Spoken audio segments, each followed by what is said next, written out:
Hey guys, it's OctoBinx here and welcome back to my channel. Today I'm going to be sharing with you a little project that I've been working on over the last few months, and I'm finally going to share it with you here. So I decided to give Courtyard Lane a makeover in Willow Creek. So Courtyard Lane offers affordable homes for the upwardly mobile set. Classic styling mingles with larger shotguns and more expansive homes.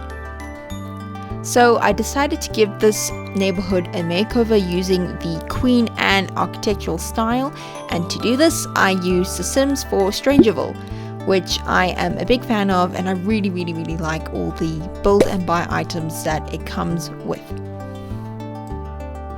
I didn't do any speed build recording of these lots because I was building a whole neighborhood as opposed to just one lot, so it would have been way too much footage to work with.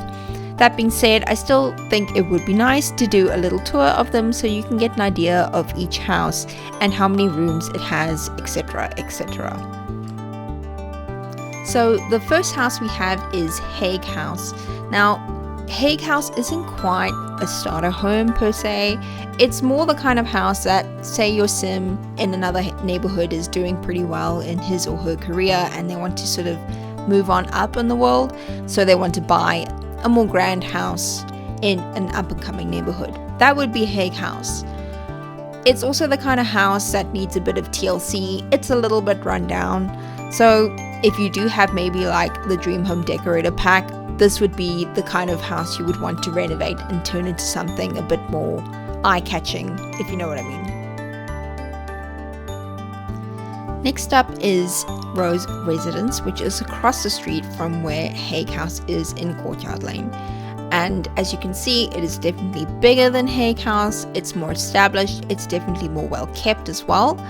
It's more of a family home, whereas Haegue House is more of a single sim or two sim house. This is definitely fine if you want to have a family move in here. There's enough space in the bedrooms and stuff.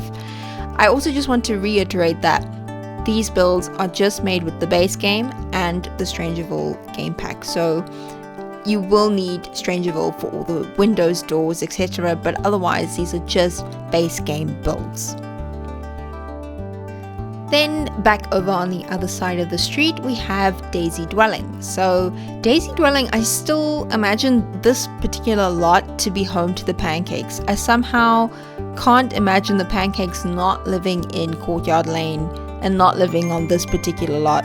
Anyway, so I decided to give this house a sunny yellow theme.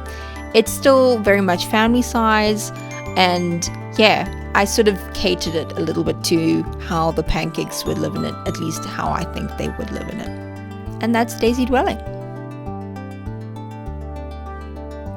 This next house is possibly, out of the 5 houses I built, this is my favorite one.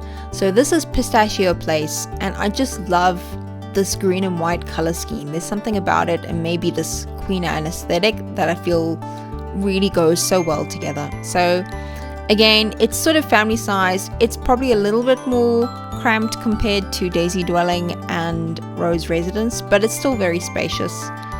I actually built these lots sort of all at the same time. It was a really weird process where I'd switch between each of the lots in the neighborhood and try and construct houses that looked, you know, appealing together as opposed to just by themselves. So that was an interesting process when building these houses. And last but certainly not least, we have Moss Manor. Moss Manor is definitely the grandest house on the street. It's probably the oldest as well. You can see it's really overgrown. It needs a bit of work. I sort of imagine that it's maybe an abandoned house. I was very inspired by the Paranormal pack, which had recently come out when I was building this. So I believe I may have given it the haunted house lot trait on the gallery, but other than that, it's still just Strangerville in base game. But yeah, I sort of imagined that maybe the other neighbors are a bit suspicious of this house. It's a bit creepy. So you can play with it as a haunted house, or you can just do it up and make it all nice and fresh again for your Sims. And that concludes my tour of Courtyard Lane, as I have done it in The Sims 4 using Sims 4 Strangerville. So I hope you guys enjoyed this video. Please give it a like and subscribe if you haven't already. Yeah, tell me what you think about these builds and Courtyard Lane, and if you want to download these builds, they are on the gallery. You can find me on the gallery using my origin ID, which is OctoBinx, and yeah, you can check out some of my other stuff there. But other than that, I will be off and hope you have a wonderful rest of your day, and I'll speak to you whenever I make my next video. Bye!